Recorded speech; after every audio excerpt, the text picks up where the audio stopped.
Може би искаш да отслабнеш, може би искаш да спреш да прияждаш вечер, може би просто искаш да се чувстваш отново добре в тялото си. И най-вероятно вече си пробвала много неща. Диети, режими, предизвикателства, обещания към себе си, че този път ще бъдеш по-постоянна. Те не са проработили задълго не защото ти не си се справила, а защото работят с грешното нещо. Аз самата минах през 7 години борба с храненето си. Опитах почти всичко и открих нещо много конкретно. Проблемът никога не е бил липсата на знание. Бяха автоматичните модели, по които живеех. Решенията, които взимах, без дори да осъзнавам. Затова повечето диети ни издържат. Те се опитват да променят какво ядеш, без да променят как живееш и как вземаш решения.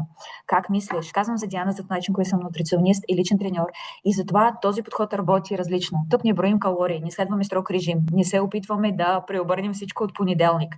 Вместо това, за 7 дни ти давам конкретна стратегия, която работи с идентичността ти, не само с менюто ти.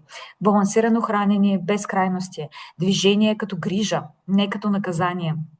И най-важното, говорим директно за самосаботажа, защо се появява и как да продължиш напред въпреки него. Жените, които минават през този подход, ни казват само свалих 2 кг, 5 кг, 10 кг, казват започнах да се грижа за себе си. Не посягам автоматично към храната. Емоциите ми не ме контролират. Заобичах се отново. Това е промяната, която остава. Получаваш личен тракер за прогреса си, ежедневна подкрепа в общността и коучинг лично от мен по чата и ресурси да разпознаваш кога ядеш от емоции.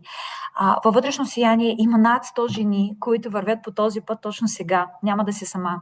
Просто кликни, влез и започваш с нулевия ден. Не чакаш нищо. Не трябва да си готова на 100%. Просто започваш. Ще се радвам да те видим от другата страна.